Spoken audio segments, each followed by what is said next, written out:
Good morning friends. So last lecture में हमने theoretical topic जो था हमारा वो कंप्लीट किया है और अब लोग हम करने वाले हैं एक्सरसाइज। ओके, तो सबसे पहले स्टार्ट करते हैं exercise question 1.1।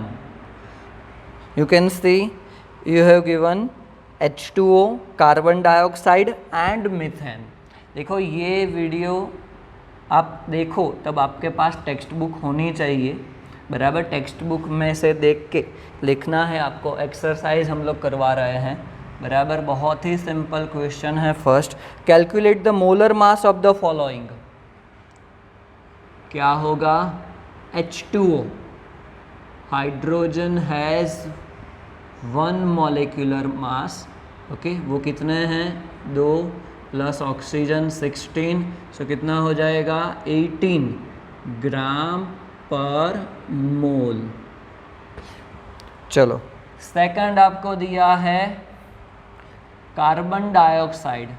So carbon has 12 and oxygen 2 into 16, so it will be 32 plus 12, so 44 gram per mole.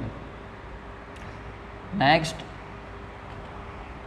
CH4, so 12 plus 4, so it will be 16 gram per mole.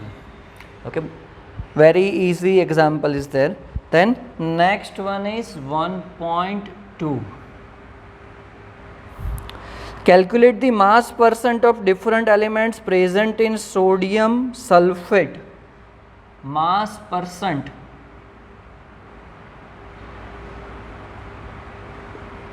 of different elements in Na2SO4, बराबर। सो first of all क्या करेंगे? Molar mass of Na2SO4 calculate करेंगे। So it will be 23 into 2 plus 32 then 16 into 4, so 46 plus 32 plus 64। Okay, तो कितना हो जाएगा? 6 plus 2 8, 8 plus 4 12, 1 plus 4 5, 5 plus 3 8 and 8 plus 6 14, 142 gram per mole. Okay, so you can calculate mass percent of different elements in Na2SO4 with the simple formula of mass percent. So mass percent of sodium is equal to mass of sodium in compound. So कितना हो जाएगा वो? 46 divided by total mass of compound, so it will be 142 into 100। Okay, जवाब आपको खुद लिखना है, calculate करना है। Same way mass percent of sulphur is equal to mass of sulphur in compound divided by total mass 142 into 100, and the last one is mass percent of oxygen is equal to 64 divided by 142 into 100। okay, you can calculate easily. So question number 1.2. The next one is determine empirical formula of an oxide of iron which has, चलो 1.3 empirical formula वाला question है। ये आपको मैं homework में दे रहा हूँ। बहुत ही सिंपल क्वेश्चन है। आपको टेबल बनाना है जो आपको एम्पिरिकल फॉर्मूला फाइंड आउट करने के लिए सिखाया था, बराबर, और उसके हिसाब से आपको कैलकुलेट करना है। चलो 1.4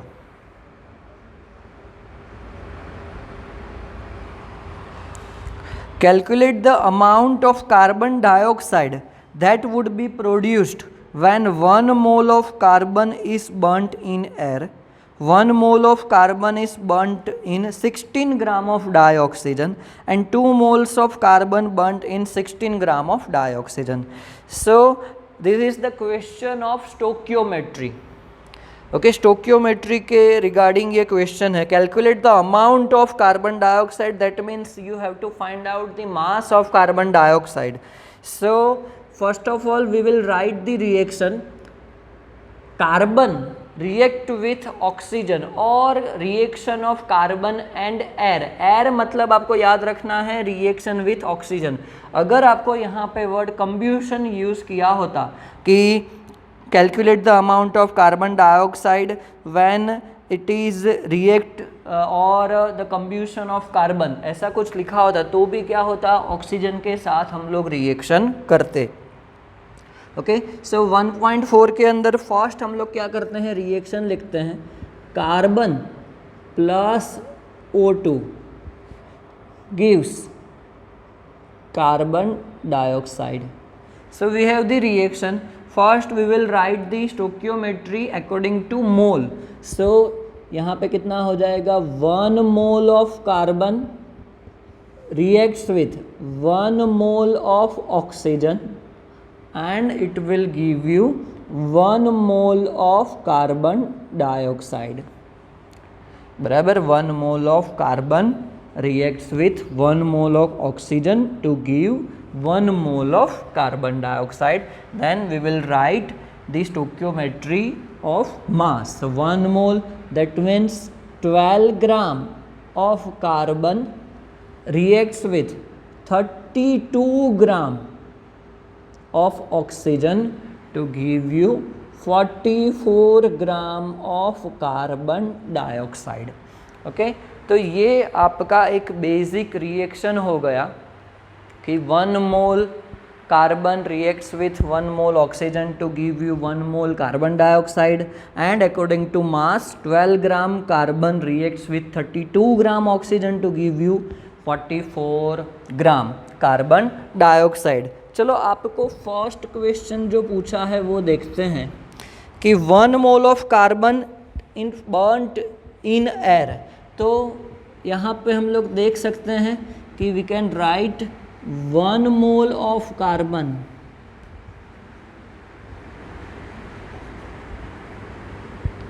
gives 44 gram of CO2। Answer आपको मिल गया। आपको पूछा है 1 mole of carbon is burnt in air, calculate the amount of carbon dioxide. So 1 mole of carbon gives 44 grams of carbon dioxide. चलो next one, 1 mole is burnt in 16 gram of dioxygen. चलो 1 मोल भी बोला है and oxygen तो 16 ग्राम बोला है। इसके लिए मैं दोबारा रिएक्शन लिखूंगा यहाँ पे कि 1 मोल भी आपको बोला है, बराबर, एंड 16 ग्राम भी आपको दिया है मास। ओके, तो वो हम लोग देखते हैं। Second one, 1 mole of carbon plus 16 gram of O2, तो आपको कितना कार्बन डाइऑक्साइड मिलेगा। Actually 1 mole reacts with 32 gram of dioxygen and आपको यहाँ पे दिया है 1 mole of carbon reacts with 16 gram of oxygen. तो यहाँ पे देखो कि रिक्वायरमेंट 32 ग्राम की है और आपको दिया है सिर्फ 16 gram. That means oxygen is a limiting reagent. Okay, यहाँ पे क्या हो जाएगा, according to stoichiometric equation we can say that dioxygen is a limiting reagent. Dioxygen is a limiting reagent and we will calculate the amount of carbon dioxide according to the limiting reagent. Okay, so we can say that 32 gram of dioxygen will give you 44 gram carbon dioxide, then 16 gram dioxygen will give you how many grams of carbon dioxide? So 16 into 44 divided by 32, so कितना answer आएगा, 22 ग्राम of carbon dioxide. So we can say that 16 gram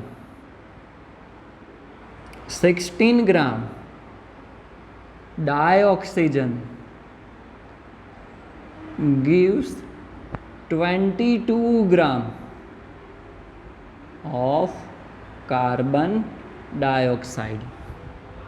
बराबर, तो ये second question हो गया आपका।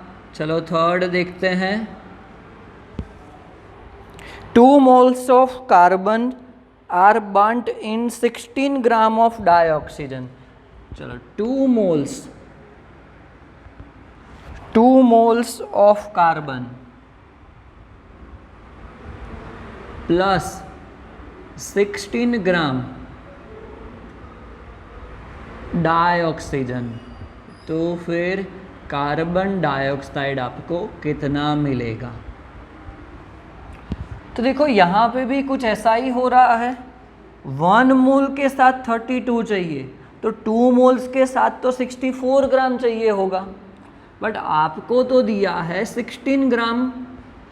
इसका मतलब ये हो जाएगा यहाँ पे भी same, O2 is a limiting reagent. O2 is a limiting reagent. बराबर, तो फिर कैलकुलेशन करोगे, यही कैलकुलेशन होगा जो ऊपर हमने किया है। तो मैं डायरेक्टली लिख देता हूँ कि 16 ग्राम O2 gives 22 gram of CO2।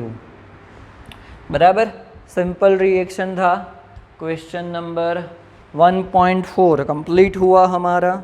चलो नेक्स्ट देखते हैं 1.5। 1.5 Calculate the mass of sodium acetate required to make 500 ml of 0.375 molar aqueous solution. The molar mass of sodium acetate is 82.0245 gram per मोल। आपको फाइंड आउट करना है mass of sodium acetate, and you have given volume of solution 500 ml and the molarity of solution 0.375 molar. So first of all we will write the information। बराबर, जो आपको दिया है, आपको सबसे पहले दिया है volume of solution 500 ml, that means it is a volume of solution, so 500 ml। Always remember volume of solution किसके अंदर रिक्वायरमेंट होता है, लीटर में। तो हम लोग क्या करेंगे, इसको लीटर में कन्वर्ट कर देते हैं, 0.5 लीटर हो जाएगा। ओके, चलो नेक्स्ट आपको दिया है molarity. Molar solution, that means वो आपको मोलारिटी दिया है 0.375 molar. Okay, and molar mass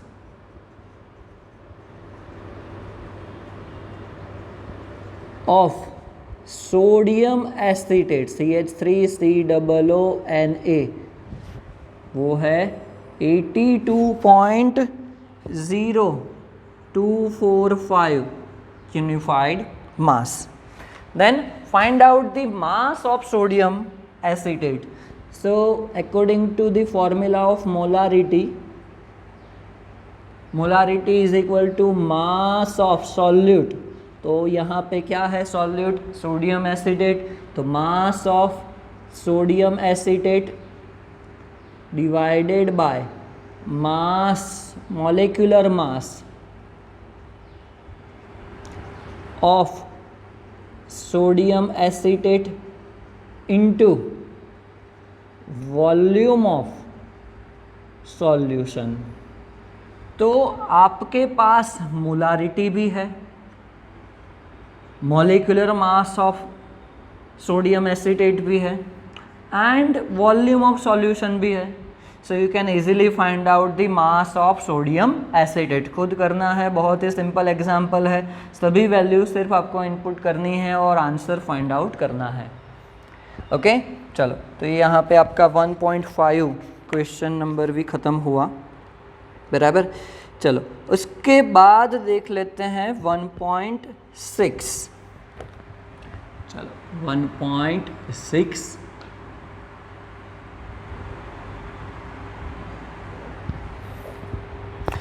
calculate the concentration of nitric acid in moles per liter in a sample which has density 1.41 gram per ml and the mass percent of nitric acid in it being 69%.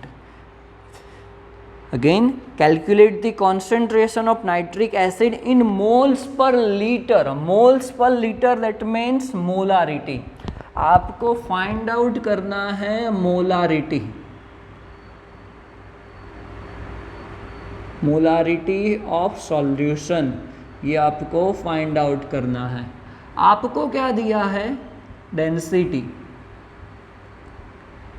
Density कितना दिया है, 1.41 ग्राम पर ml and mass percent of nitric acid, mass percent of nitric acid is 69%. Okay and आपको molarity find out करना है। चलो सबसे पहले मोलारिटी का फॉर्मूला लिख देते हैं, उसके लिए कौन सी चीज़ की रिक्वायरमेंट होगी वो देख लेते हैं। Molarity is equal to mass of solute, that means mass of HNO3 divided by molecular mass of HNO3 into volume of solution in liter. So हमारे पास सिर्फ मॉलिक्यूलर मास है, क्योंकि हम लोग निकाल सकते हैं। चलो लिख देते हैं मॉलिक्यूलर मास ऑफ HNO3 कितना हो जाएगा, 1 + 14 + 48 तो 63 ग्राम पर मोल। बाकी कुछ तो हमारे पास है नहीं, मास ऑफ HNO3 भी नहीं है, वॉल्यूम ऑफ सॉल्यूशन भी नहीं है, बट उसी के लिए आपको ये दोनों चीज़ें दी है। सबसे पहले तो याद करो कि mass of solution is equal to, हम लोग ऐसा लिख सकते हैं, mass of solute plus mass of solvent, ऐसा हम लोग लिख सकते हैं, बराबर।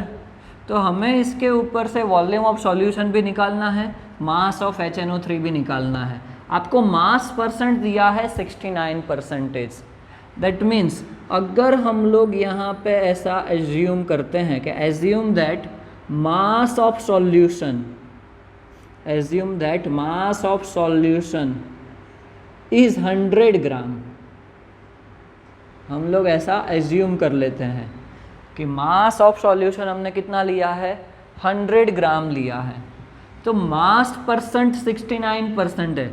That means mass of HNO3